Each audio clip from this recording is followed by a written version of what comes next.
Mon nom n'a aucune importance. Mon visage non plus. Tout ce qui compte, c'est que pendant 8 longues années, j'ai vécu au cœur de l'un des cartels les plus puissants et les plus redoutés du Mexique, le cartel Jalisco Nueva Génération. 8 années de silence, de sang et de peur. Aujourd'hui, je parle non pas pour glorifier mes crimes, ni pour invoquer le nom de ceux que les journaux répètent sans cesse, mais pour raconter une vérité que personne n'a jamais osé dire à haute voix.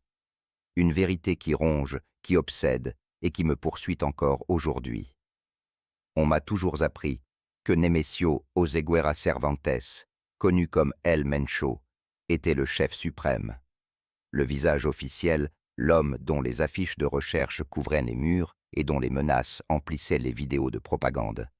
Mais moi j'ai vu de mes propres yeux que le pouvoir véritable n'appartenait pas à cet homme, car derrière lui, tapi dans l'ombre, existait un être bien plus dangereux, un fantôme que l'on appelait simplement le Vieux. Je me souviens encore de ce jour de 2016 à Guadalajara, comme si la scène s'était gravée au fer rouge dans ma mémoire.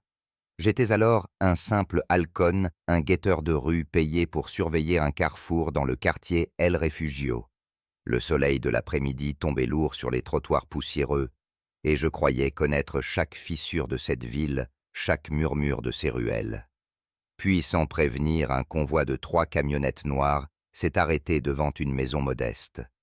Pas de musique assourdissante, pas de fusils braqués à travers les vitres, pas de démonstration de force. Juste un silence pesant, presque irréel. De la camionnette du milieu, un vieil homme d'une 60aine d'années est descendu. Il portait un simple t-shirt de coton, un pantalon usé des sandales de cuir. Rien, absolument rien, ne laissait deviner une puissance ou une richesse quelconque. Et pourtant, en l'espace d'un instant, l'air autour de lui s'est transformé.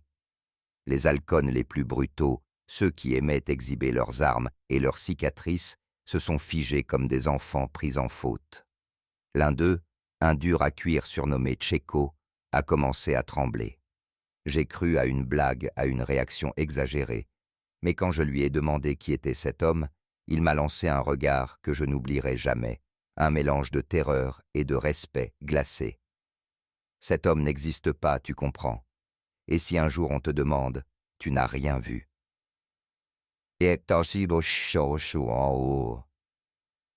Cette nuit-là, je n'ai pas fermé l'œil. J'étais encore naïf, persuadé que mon avenir dépendait de ma loyauté et de mon efficacité. Mais au fond de moi, je savais que je venais d'entrevoir quelque chose de bien plus vaste que tout ce que j'aurais pu imaginer. J'avais croisé l'ombre qui planait sur nous tous. J'avais croisé lui. C'est ici que commence mon aveu. Car si je parle aujourd'hui, c'est pour révéler ce que personne ne dit, le Mencho n'a jamais été le véritable roi. Le roi, c'était un fantôme invisible, et moi je suis l'un de ceux qui ont survécu assez longtemps pour l'avoir vu. Je suis né dans les rues étouffantes de Guadalajara, dans un quartier où les maisons en parpaing gris s'entassaient les unes sur les autres, où la misère n'était pas une condition temporaire, mais une condamnation à vie. Mon père travaillait quand il trouvait de petits chantiers, ma mère faisait des ménages pour nourrir 5 enfants. La table était souvent vide, et les disputes remplaçaient les repas. L'alcool coulait plus facilement que le lait, et les coups pleuvaient plus souvent que les sourires. Voilà le berceau dans lequel j'ai grandi. Enfant, j'ai appris très tôt à ne pas rêver. L'école n'était qu'une formalité, un lieu où l'on me répétait que je n'irais nulle part. J'ai quitté les bancs à 15 ans sans diplôme, sans avenir. Mais déjà avec cette conviction que pour survivre, il fallait savoir mentir, courir et frapper. La rue est devenue ma véritable école. Là, j'ai découvert le bruit des motos volées, le goût amer du solvant respiré par les plus jeunes, les regards morts de ceux qui avaient déjà compris que la vie ne leur offrirait rien. Ma première cicatrice, je l'ai eue à 16 ans lors d'une bagarre pour un simple ballon de football. Le sang sur mon visage ne m'a pas fait pleurer, il m'a donné un étrange sentiment d'existence.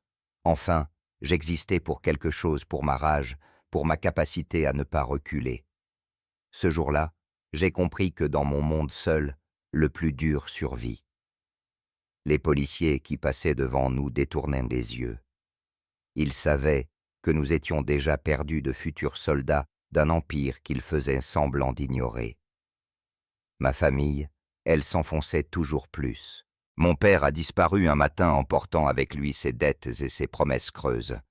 Ma mère usée ne voyait en moi qu'un autre fardeau. Je n'étais pas destiné à sauver les miens, seulement à m'enfuir. Alors à 17 ans, j'ai commencé à faire le guetteur pour des petits dealers de quartier. Quelques pesos pour siffler quand une patrouille approchait. Quelques billets froissés pour fermer les yeux sur les allers-retours de voitures chargées de poudre. À cet âge, je croyais encore que ce n'était qu'un jeu dangereux, mais excitant, une manière de prouver que j'étais quelqu'un. À 20 ans, j'avais déjà vu plus de cadavres que de diplômes. J'avais assisté à des règlements de compte dans des terrains vagues, entendu des cris étouffés derrière les murs, vu des mères pleurer sur des corps jeunes. Et pourtant, au fond, j'avais cette illusion naïve, celle de pouvoir contrôler ma propre destinée, de gravir les échelons et de sortir un jour de cette boue. Je me disais qu'avec assez d'argent, je pourrais acheter une maison loin de ces rues, offrir une vie différente à mes frères et sœurs, peut-être même échapper à ce destin de chien. Mais la vérité, c'est que chaque pas que je faisais dans ce monde me liait davantage à lui.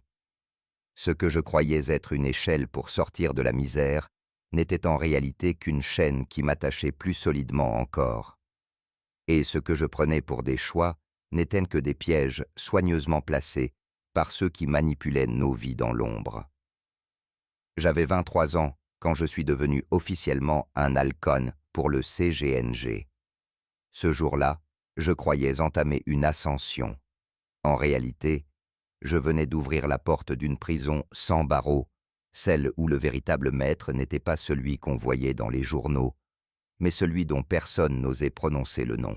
C'était un après-midi banal de 2016 dans la Colonia El Refugio, un quartier de Guadalajara, où les murs délabrés racontaient des histoires de pauvreté et de violence mieux que n'importe quel livre. J'étais posté à l'angle d'une rue, les yeux rivés sur les allées, et venu jouant le rôle du halcon surveiller, signaler, survivre.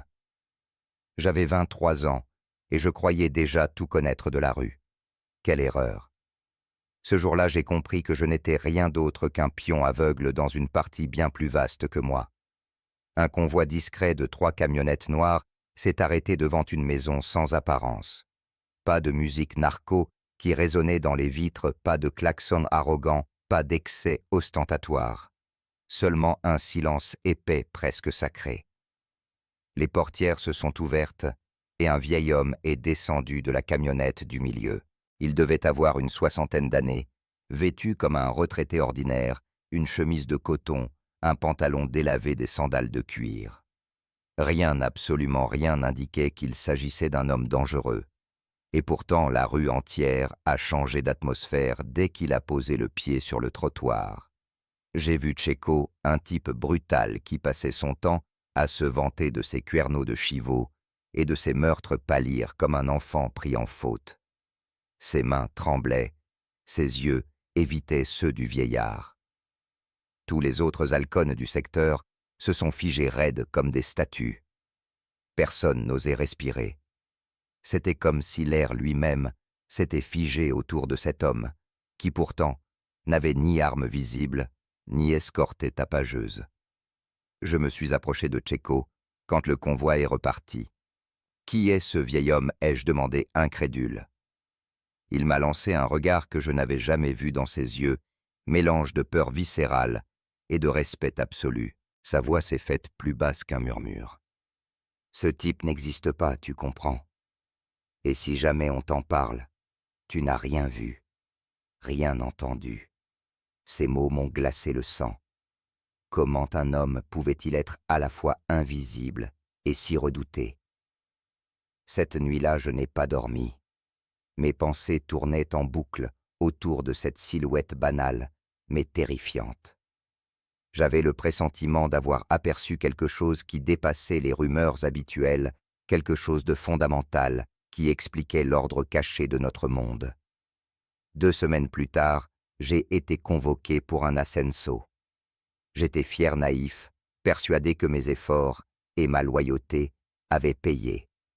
Mais au fond de moi, je savais que cette promotion n'était pas due à mes talents. Elle était liée à ce que j'avais vu ce jour-là. Le hasard n'existe pas dans le cartel. Chaque geste, chaque regard, chaque silence a une signification. C'est à partir de cet instant que les murmures ont commencé à circuler autour de moi. Des vétérans me laissaient échapper des bribes de phrases. Le pouvoir réel n'est pas celui qui crie, mais celui qui chuchote. J'ai compris que l'homme que j'avais vu n'était pas un simple don de quartier, c'était autre chose. Une figure dont on ne prononçait jamais le nom, un fantôme. Ce premier contact n'avait duré que quelques secondes, mais il avait suffi à bouleverser ma perception du cartel. Je croyais que tout gravitait autour de Nemesio Oseguera, le fameux Mencho. Pourtant, ce que j'avais ressenti dans l'air, ce silence chargé de peur et de révérence, me disait que la vérité se cachait ailleurs, et que tôt ou tard cette vérité viendrait me réclamer. Quelques mois après cette première vision du vieux, je fus convié à une réunion dans un rancho isolé près de Tonala. On m'avait simplement dit « Sois là à 22 heures et ne pose pas de questions ». Ce genre d'invitation n'était pas une faveur, c'était un ordre. Quand j'arrivai, la cour du ranch était déjà remplie de pick-up poussiéreux et d'hommes armés. On nous installa dans une grande pièce aux murs nus. Nous étions une vingtaine d'opérateurs, des vétérans comme des recrues récentes. Et au centre, assis sur une chaise, se trouvait Nemesio Oseguera el Mencho lui-même. Je me souviens de l'impression qu'il faisait une autorité brute, une voix qui ne souffrait aucune réplique. On discutait d'une plaza perdue à Michoacán. Certains criaient qu'il fallait attaquer, d'autres réclamaient une négociation. La tension montait, les mots devenaient plus tranchants que des couteaux. Puis soudain, Mencho leva la main. Le silence s'imposa instantanément. Et dans ce silence, il prononça une phrase qui me marqua à jamais. Cette décision sera prise quand j'en aurai parlé avec lui. Il n'avait pas prononcé de nom. Il n'en avait pas besoin. Tous dans la salle comprenaient. Tous, sauf moi. Le poids de cette omission planait sur mes épaules comme une pierre. Qui était donc celui capable de faire taire même le chef le plus redouté du pays? Après la réunion, j'eus l'imprudence de poser la question à Sapo, un vétéran buriné par les années, une légende vivante dans l'organisation. Il me regarda comme si j'avais blasphémé. Il tira sur sa cigarette, ses yeux plissés, fixés sur moi. Écoute, Chamako, dans ce business, le pouvoir réel n'appartient pas à celui qui hurle le plus fort. Il appartient à celui qui sait chuchoter. Le vieux n'est pas un chef comme les autres. Il est le chef. Tous les autres, le Mencho compris, ne sont que des employés. Ces mots me laissèrent en sans voix. Était-il possible qu'un homme encore plus puissant que Mencho existe et que personne à l'extérieur n'en sache rien? 3 jours plus tard, à 5 heures du matin, mon téléphone sonna. Une voix inconnue m'ordonna une adresse à Tlacpac sans explication. 5 minutes plus tard, 2 hommes m'attendaient dans une camionnette. Pas un mot durant tout le trajet. Nous roulâmes jusqu'à une maison à l'extérieur de la ville. De l'extérieur, elle semblait abandonnée, avec des fenêtres murées et un portail rouillé. Mais à l'intérieur, tout brillait de modernité, bureaux équipés, cartes murales, écrans de surveillance, radios cryptées. C'était un véritable centre de commandement. On me fit attendre 2 heures dans une petite pièce. Puis la porte s'ouvrit. Il entra. Le vieux, l'homme de la rue El Refugio.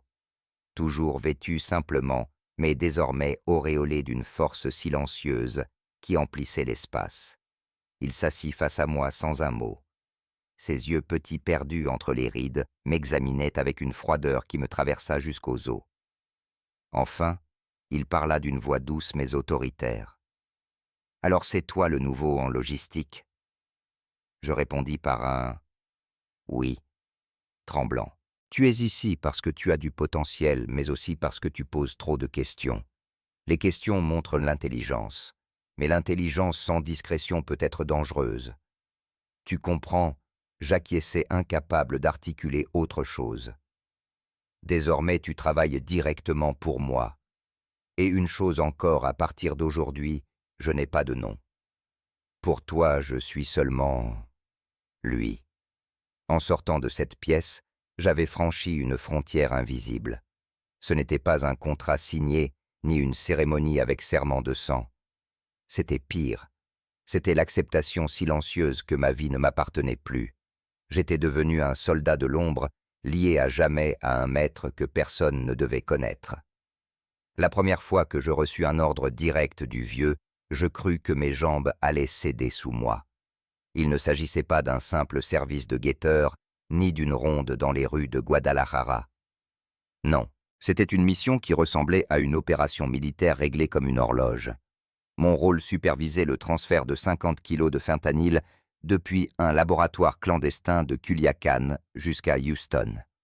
Je m'attendais à une cuisine improvisée dans une maison délabrée avec des casseroles crasseuses et des bidons de produits chimiques. Mais ce que je découvris me stupéfia. Le laboratoire ressemblait davantage à une usine pharmaceutique qu'à un repère de narcos. Blouse blanche, lunettes de sécurité, ventilation stérile. Le vieux avait recruté de véritables ingénieurs chimistes, des anciens employés licenciés de grandes compagnies pharmaceutiques. Chaque dosage, chaque protocole était respecté avec une précision scientifique. L'odeur de solvant se mêlait à la rigueur clinique. J'étais bouleversé. Je n'étais pas dans le monde des improvisateurs violents, mais dans celui d'une multinationale invisible. Le transport fut encore plus surprenant. Pas de narcotunnels spectaculaires, pas d'avionnettes suicidaires prêtes à s'écraser. La marchandise fut dissimulée dans des conteneurs de cargaison parfaitement légaux, mélangés à de véritables produits d'exportation. Les documents de douane étaient impeccables, fournis par des entreprises fantômes dont les bilans financiers existaient depuis des années. Pas un faux grossier, mais une architecture de mensonges crédibles, entretenue avec patience. Puis vint la distribution.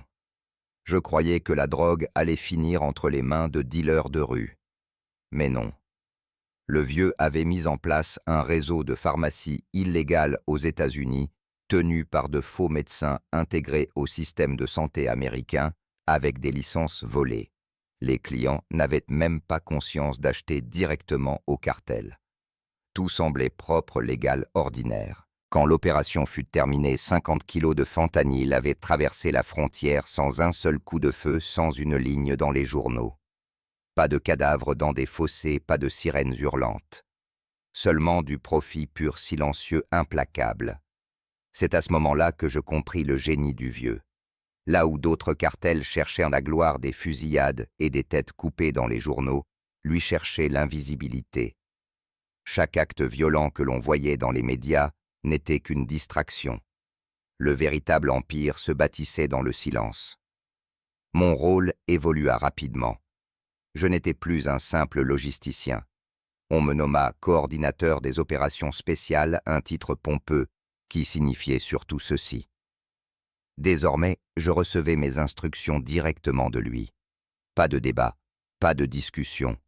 Des ordres froids clairs qui s'exécutaient sans bavure. La première mission fut un succès, mais ce n'était que la première d'une longue série. Je découvris que des dizaines, voire des centaines d'opérations similaires avaient lieu en même temps, chacune orchestrée, avec une précision militaire. Le cartel n'était plus une bande de voyous armés. C'était une machine qui tournait jour et nuit, 365 jours par an, huilée par la peur et l'intelligence d'un seul homme. À la fin de cette première mission, je passais des heures, éveillé, incapable de fermer l'œil. Je revoyais chaque détail, la blancheur des blouses, les conteneurs scellés, les papiers signés. Tout semblait si parfait, si irréel. Et une phrase du vieux me revenait sans cesse. Le vrai pouvoir n'a pas besoin de bruit. Il suffit d'exister dans l'ombre. Ce soir-là, je compris que j'étais entré dans une nouvelle dimension. Je n'étais plus un soldat de rue. J'étais devenu un pion privilégié dans une partie d'échecs dont le roi restait invisible. Et cette position, je le sentais déjà, avait un prix. En l'espace de quelques mois, je n'étais plus le halcan anonyme posté au coin d'une rue. Je m'étais transformé en pièce essentielle de l'engrenage secret du vieux. Chaque semaine, de nouvelles missions me parvenaient toutes plus complexes les unes que les autres. Transfert de cargaison, coordination de cellules, sécurisation de routes. Et chaque réussite me propulsait un peu plus haut dans cette hiérarchie invisible. Je découvris alors un monde que je n'aurais jamais imaginé toucher du doigt. Les safe houses n'étaient plus des maisons crasseuses, pleines de matelas au sol, mais des bunkers souterrains équipés de générateurs de systèmes de surveillance dernier cri et de salles de communication cryptées. Des écrans diffusaient en temps réel les mouvements de nos cargaisons comme si nous étions une multinationale gérant sa logistique mondiale. J'étais fasciné. Le vieux avait transformé le narcotrafic en une science exacte, une machine froide et parfaite. Avec cette ascension vinrent aussi les privilèges. Je m'habillais désormais de costumes impeccables, je conduisais des voitures de luxe, je fréquentais des restaurants où je n'aurais jamais osé mettre un pied autrefois. L'argent coulait à flot, et avec lui, l'illusion d'être enfin quelqu'un. Dans les fêtes privées organisées par certains lieutenants, l'alcool et la musique faisaient oublier l'espace de quelques heures que nous vivions entourés de cadavres invisibles. Mais derrière chaque toast, chaque rire, planait une ombre glaciale. Car même dans les instants d'excès, un seul nom revenait toujours en silence, comme un rappel que rien ne nous appartenait vraiment lui. Le vieux. Personne n'osait prononcer son nom, mais sa présence se faisait sentir jusque dans les verres levés, jusque dans les sourires forcés. Je me surpris parfois à me regarder dans les miroirs dorés de ces hôtels de luxe. Le gamin de Guadalajara maigre et affamé avait disparu. À sa place se tenait un homme sûr de lui riche, respecté, mais habité par un vide que l'argent n'arrivait pas à combler. Car plus je gravissais les échelons, plus je percevais la froideur implacable du système. Rien n'était laissé au hasard. Chaque promotion n'était pas une récompense, mais une chaîne supplémentaire qui vous liait à lui. Un soir, alors que je remettais un rapport sur plusieurs routes sécurisées au nord du pays, le vieux me fixa longuement. Puis, il posa une question qui me glaça. « Sais-tu pourquoi je t'ai choisi toi ?» Je bredouillai une réponse maladroite sur ma loyauté et mes compétences. Il eut un sourire presque paternel. « Non, mijo. Je t'ai choisi parce que tu sais obéir sans comprendre. Et dans ce monde, c'est la seule forme de sagesse qui compte. » Ces mots résonnèrent en moi comme une sentence. Toute ma prétendue ascension n'était qu'un leurre. Je n'étais pas un stratège, encore moins un associé. J'étais un exécutant privilégié, un pion qu'on nourrit pour qu'il avance sans poser de questions. Et ce constat, loin de me libérer, me fit sombrer plus profondément encore dans son emprise. Pourtant, malgré cette lucidité naissante, je continuais. J'étais pris au piège du vertige, l'argent, le pouvoir, la sensation d'être intouchable. J'avais enfin gravi la montagne que je croyais inaccessible, mais au sommet je découvrais que l'air y était glacé et irrespirable, car au-dessus de moi, il n'y avait plus rien. Rien sauf lui. À mesure que j'avançais dans la hiérarchie invisible du vieux, je découvrais ce que signifiait vraiment vivre à l'intérieur de la machine. Le cartel, tel qu'il apparaissait dans les journaux, fusillades spectaculaires, vidéos de menaces cadavres jetés en pleine rue, n'était qu'un masque. Derrière, il existait un système beaucoup plus complexe, froid et rationnel, un univers régi par des règles de fer. La première de ces règles était la compartimentation absolue. Chacun connaissait uniquement ce qu'il devait savoir. Les sicarios ne savaient rien de la logistique, les logisticiens ignoraient tout des finances. Les financiers ne posaient jamais de questions sur la politique. Seul le vieux avait la vision d'ensemble. Cela créait une organisation hermétique presque impossible à infiltrer. La deuxième règle était l'invisibilité totale. Pas de voitures blindées tape à l'œil, pas de villas ostentatoires dans les quartiers riches. Nos maisons de sécurité ressemblaient à celles de n'importe quelle famille de classe moyenne. Nos véhicules étaient banals, des berlines modestes, des camionnettes sans logo. Le vieux répétait « Le vrai pouvoir se cache dans la normalité ». C'était sa philosophie, et nous l'appliquions à la lettre. La troisième règle la plus importante concernait la discipline. Elle reposait sur 4 interdits absolus. Ne jamais trahir l'organisation, ne jamais attirer l'attention inutilement, ne jamais évoquer l'existence du vieux devant qui que ce soit, et toujours accomplir sa mission sans poser de questions. Ces règles n'étaient pas négociables. Leur violation ne menait pas à une punition immédiate et brutale, comme dans d'autres cartels. Non. Le vieux préférait la science à l'instinct. Il enquêtait, il observait, il attendait. Et quand le moment de sanctionner arrivait, la mise en scène était parfaite, irréfutable. Je l'appris à mes dépens avec l'histoire de mon ami surnommé le Bureau. C'était un type brillant spécialisé dans les communications et les identités numériques. Mais il avait un défaut fatal, il aimait trop parler. Pour séduire une jeune femme, Karina, il se mit à fanfaronner, d'abord en prétendant être un homme d'affaires. Puis une nuit un peu ivre, il laissa échapper l'indicible. Le vrai chef du CGNG, ce n'est pas le Mencho. C'est un vieux que personne ne connaît. Quelques jours plus tard, le vieux savait tout. Il savait toujours tout. On me convoqua dans son bureau. Sur sa table, il y avait des photos de la fête, des enregistrements, des transcriptions. Chaque détail avait été collecté, analysé, classé. Il me fixa calmement. « Ton ami a un problème. Et par extension, toi aussi. » Il me donna 24 heures pour régler le problème. En d'autres termes, il voulait que je tue mon propre compagnon. J'essayais de convaincre le bureau de fuir. Il me remercia, il partit avec Karina. Une semaine plus tard, on retrouva leur voiture écrasée contre un arbre sur une route de Michoacán.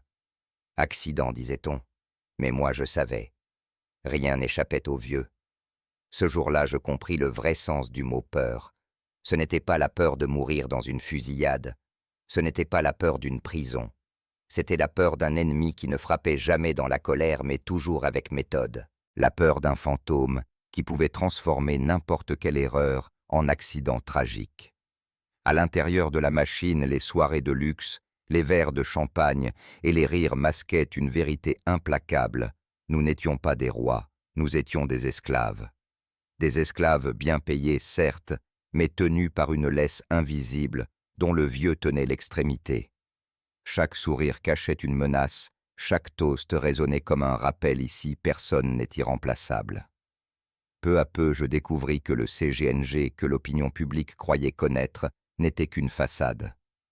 Ce que les journaux montraient, les fusillades spectaculaires, les corps pendus au pont, les vidéos où des hommes masqués défiaient l'État, n'était qu'un rideau de fumée. Derrière, il existait un empire plus subtil, une toile d'araignée tissée entre les sphères criminelles politiques et économiques du pays. Et au centre de cette toile se tenait toujours invisible le vieux. Je fus témoin d'une scène qui changea ma perception à jamais. Dans une de nos bases près de Zapopan, j'assistais à une réunion entre un conseiller financier du cartel et un investisseur bien habillé accompagné d'un avocat respectable. Il parlait d'acheter une chaîne d'hôtels à Playa del Carmen. J'imaginais naïvement qu'il s'agissait de blanchir de l'argent comme le faisaient les autres cartels. Mais le vieux présent dans l'ombre intervint d'une voix posée. « Non, ce ne sera pas une simple lessive d'argent. Ce sera un investissement propre. Nous allons créer des emplois, attirer le tourisme, renforcer notre image. » J'étais abasourdi. Jamais je n'avais entendu un capot parler ainsi. Il ne cherchait pas seulement à cacher ses profits, mais à bâtir une légitimité. Le cartel se transformait sous mes yeux en une corporation parallèle, capable d'infiltrer non seulement les marchés, mais aussi les communautés, l'économie légale, la perception publique. Le vieux avait une autre arme, la violence comme distraction, tandis que les médias s'obsédaient des massacres et des affrontements. Les vraies affaires se concluaient en silence. Des tonnes de drogue passaient les frontières, des millions de dollars circulaient par des comptes offshore, des entreprises fantômes prospéraient sous couvert de normalité. Tout ce vacarme n'était qu'un écran destiné à détourner l'attention. La peur attire les projecteurs, disait-il, et pendant que tout le monde fixe la scène, l'argent circule derrière le rideau. Éveillé. Quoi? Je commençais à remarquer la présence de figures inattendues dans nos réunions, des entrepreneurs apparemment respectables, des fonctionnaires locaux, parfois même des représentants politiques. Certains parlaient d'investissements publics, de permis de construction de contrats de sécurité. Je compris alors que nous n'étions pas seulement un cartel, mais une force silencieuse qui modelait l'avenir économique et social du pays. Le vieux avait étudié les erreurs de ses prédécesseurs. Le chapeau Guzman avait succombé à son goût pour la gloire et la reconnaissance. Les Beltrán Leiva s'étaient effondrés sous le poids de la violence ouverte. La familia Michoacana s'était noyée dans son propre messianisme. Le vieux, lui, n'avait pas besoin d'apparaître. Il avait choisi la stratégie la plus simple et la plus redoutable, ne pas exister. Un soir, alors que je relisais des rapports financiers dans une maison de sécurité, je me suis permis une question. Pourquoi Mencho était-il la figure publique alors que le véritable pouvoir restait dans l'ombre? Le vieux me regarda longuement avant de sourire. « Qu'est-ce qui est plus dangereux, mon fils, être le roi ou contrôler le roi? Les rois tombent, les rois meurent. Mais celui qui tire les ficelles du roi peut durer pour toujours. » Ces mots résonnèrent en moi comme une révélation. Je compris que j'avais franchi une frontière invisible. Je n'étais plus seulement membre d'un cartel. J'étais devenu témoin de l'existence d'une structure invisible, un empire parallèle dont le monde n'avait aucune idée. Et c'est là que je réalisais l'ampleur du piège. Plus je montais, plus je voyais clair. Et plus je voyais clair, plus je comprenais qu'il n'y avait aucun retour possible. Car, une fois que vous connaissez l'existence du fantôme qui tire les ficelles, vous appartenez à lui pour toujours. C'est à ce moment de mon ascension que le destin plaça sur ma route celle qui allait bouleverser ma vie, Sophia. Elle travaillait comme comptable dans l'une de nos entreprises fantômes, une société de commerce d'import-export, logée dans un immeuble impeccable du World Trade Center de Guadalajara. Pour elle, je n'étais qu'un directeur sérieux toujours occupé, jamais disponible. Elle ignorait tout du monde dans lequel j'évoluais. Sa voix douce, son regard clair, sa façon de sourire sans peur. Tout cela m'a rappelé que j'étais encore un être humain. Avec elle, je goûtais à une normalité que je croyais perdue. Manger des tacos dans la rue, rire devant un film sur un canapé usé, m'endormir en respirant son parfum discret. Ces instants avaient plus de valeur que toutes les liasses de billets que le vieux m'avait fait gagner. Pour la première fois depuis des années, je me surprenais à rêver d'une vie différente. Mais dans la machine du vieux, les rêves étaient des menaces. Sophia, naturellement, commença à poser des questions. Pourquoi mes horaires étaient-ils si irréguliers? Pourquoi avais-je tant de téléphones? Pourquoi disparaissais-je parfois plusieurs jours? Ses doutes au départ n'étaient que ceux d'une femme amoureuse. Mais peu à peu, sa curiosité se fit plus précise. Elle fouilla dans les archives de l'entreprise, fit des recherches sur Internet. Et comme toujours, le vieux sut tout avant, même qu'elle ne comprenne où menaient ses investigations. Un matin, il me convoqua.